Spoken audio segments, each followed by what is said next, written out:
Welcome back to another Backpage Game video. Today we are looking at Robbie's 4-1-2-2 tactics. He's been using it in Champs. I've gone back to the 4-1-2-2 as well. It's becoming maybe popular again. I know a lot of pros are using 4-4-2, but for me this is still the best formation in the game. Robbie, let's get into the tactics, my friend. Absolutely. It's always been a favourite of mine. I tend to switch between that and the 3-5-2. If you've not already seen our 3-5-2 tactics, go check them out. I'll leave a card in the top right. But boys, today we're looking at the 4-1-2-2, as we've said. Yes. The reason I switched to it recently is because I've got these three men untradeable. Yeah. And I think it's a bit harsh to leave one of them out because they all are so good. I know Jack is very jealous. I agree with that. I don't even want to talk to you right now. My latest icon pull was David Beckham. Yeah. And yours was Essien. It just there's levels to this game, and I seem to be losing. Hey, I mean, come on. I had a middle Baggio since then as well. Also true.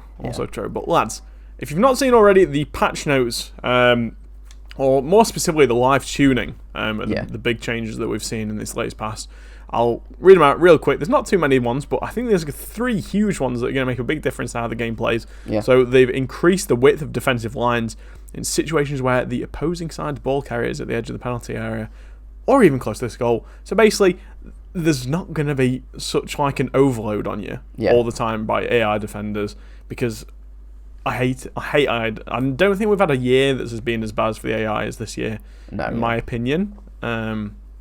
Last year at some points was, I suppose, but what can you do? There's also increased separation between defenders when an AI defender shifts their position to cover a potential shooting lane.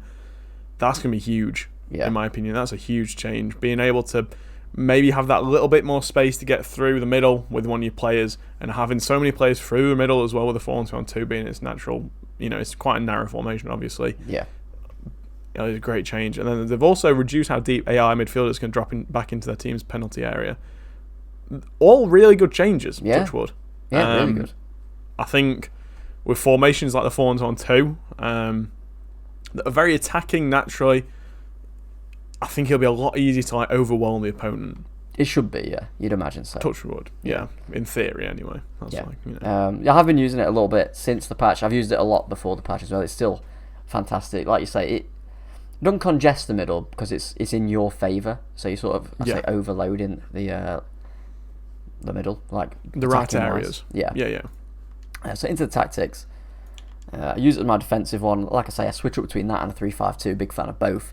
I think if you're struggling in one to break them down or whatnot, or you're getting exposed maybe at the back, try the other one. It's always nice to have other options. Definitely. That's the thing that we always try and make clear, by the way, lads.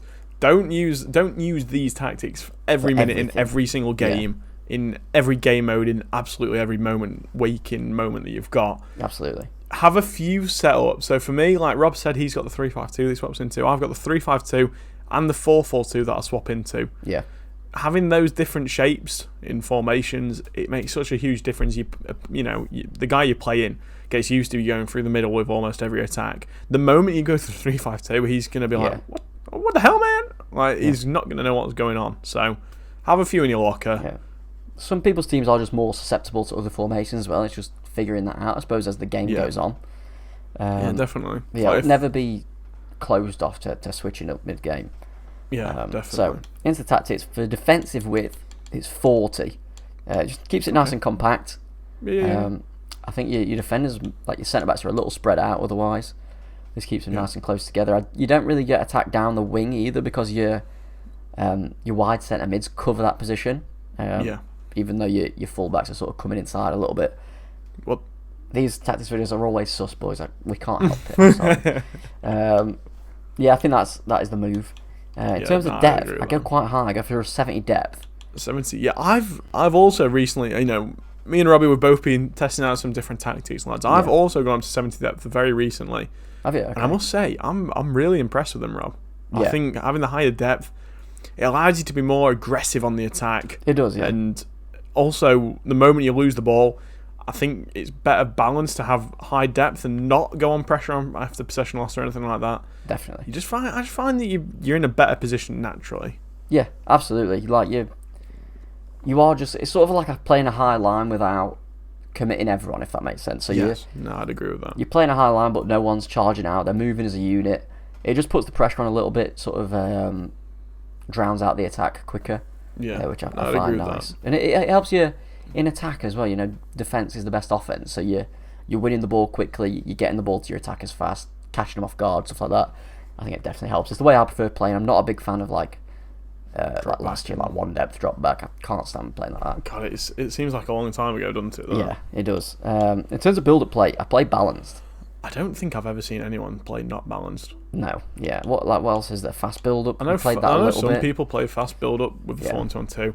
I can see why they might do it, but I think your players end up getting too far out of position. For me. Absolutely. And equally slow build-up, I feel like they don't make enough runs quick enough. No, absolutely, yeah. So I think balanced, like you say, slow build-up takes a little while, but I do play possession, which is sort of, I think that's like the best of both worlds.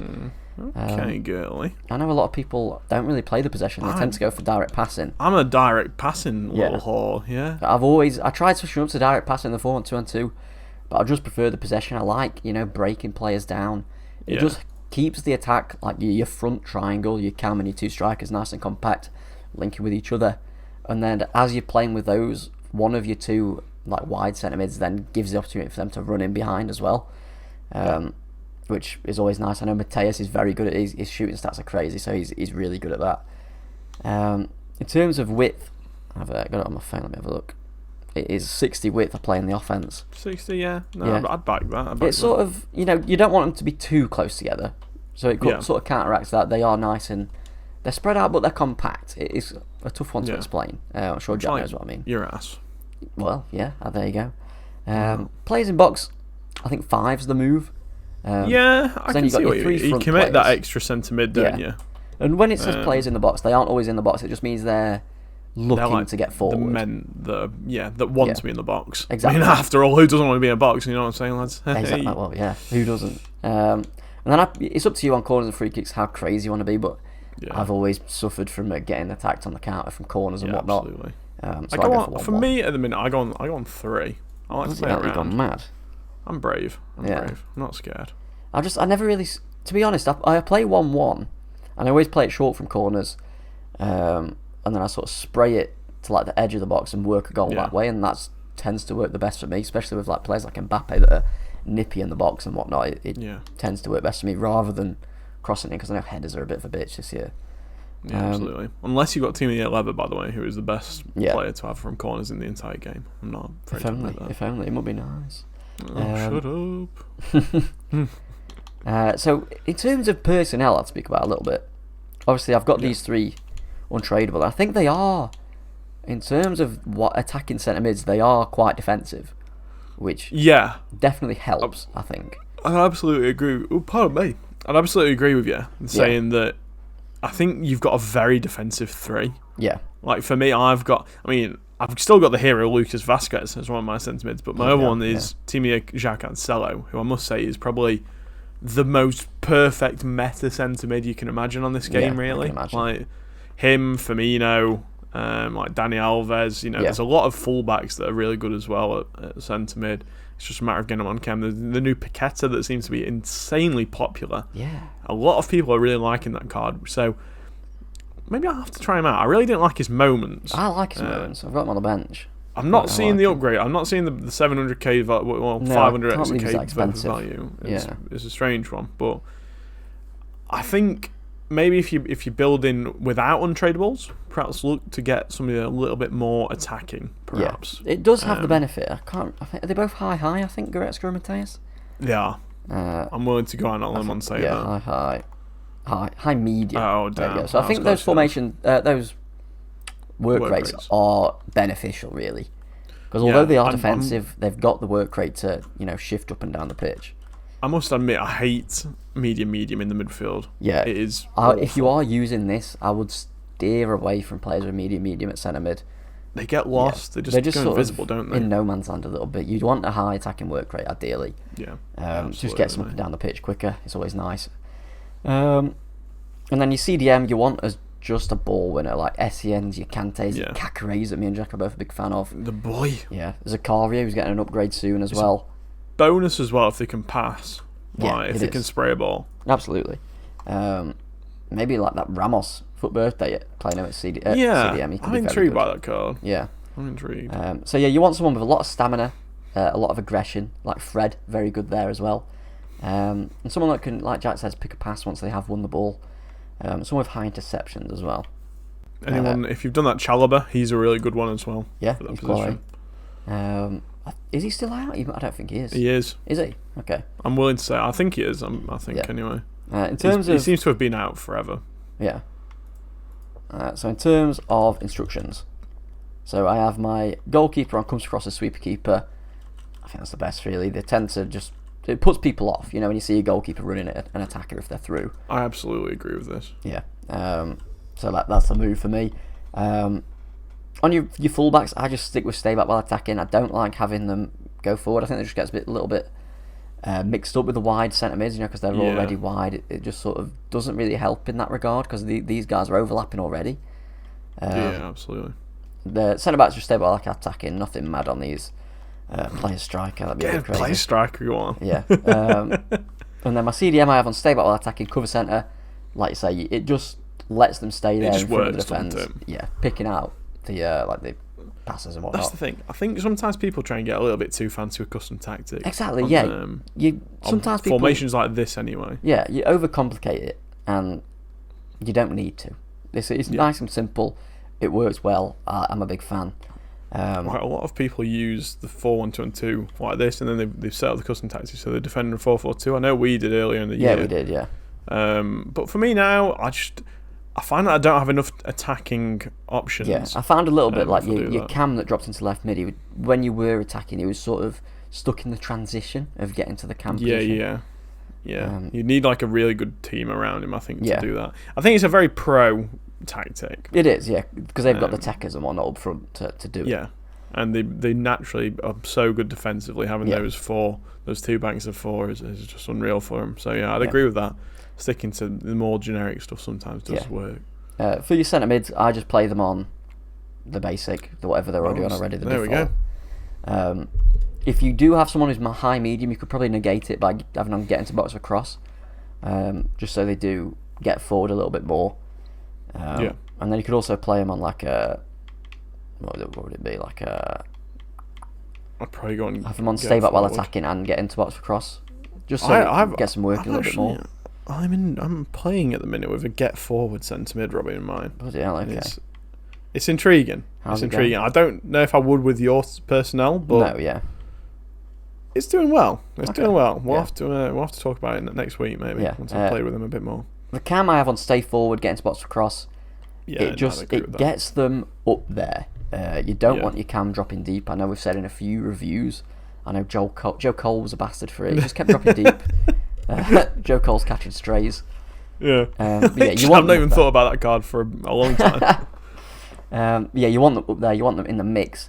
Neymar is fantastic at it. I've got his flashback, and he is great. And the thing that helps it as well, so I play Mbappe on like the default, and then Silas I have on a false nine, not a false nine, a target man.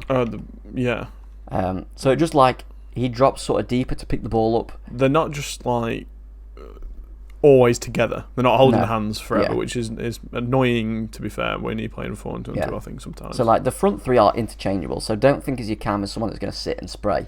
Like, he's going to get in behind. Absolutely. Especially someone with Neymar's abilities as well, 5-star skills, 95 pace. He's going to get in behind. Silas has got the body, he's high and average plus to, hold the ball up. So I'd say you want your more, like, larger striker. Like, if you've got a Cantona, it'd be fantastic there. Plays like that, really. And Mbappe, you can have him on a getting behind, which I have toyed about with as well, but I just find they get a little bit offside sometimes. They get a bit too far away, I think, personally. Yeah, you want them nice and compact, and the way I like to do it is doing like LBA passes to trigger the runs, or just pressing LB to trigger runs is what I find works for me, and then picking the pass just as they're like breaking the line is what tends to work for me, but that's about it. There we go. Yeah. I think that's a very solid set of tactics. They'll do you really well. Yeah. Ladies and gents, that's pretty much all for today. Just wanted to get some tactics out for you guys if you're struggling with a new patch. Something to, it's a bit different to play for. We've got quite a catalogue of tactics on the video, on the channel now. So if you wanted a few different formations, go and check the playlist that this will be in. Yeah. We've got 3-5-2, 4-3-2-1, 4-4-2. 4-3-2, I think, as well. Maybe we've even got a 4-3-2. I can't even remember at this point, but make sure you drop a like on the video, lads. Let us know what you've been using recently formation-wise. I know it's something that everyone kind of struggles with at some point during FIFA. Absolutely, yeah. Make sure to drop a subscription to the channel. Make sure you don't miss any of our future videos. Video every bloody day at 12 p.m. UK time. But yes, lads, hope you've enjoyed the video. But until next time, I've been Giant. I've been Robbie. And we've been Backpage Gaming. We'll see you in the next one. See you later.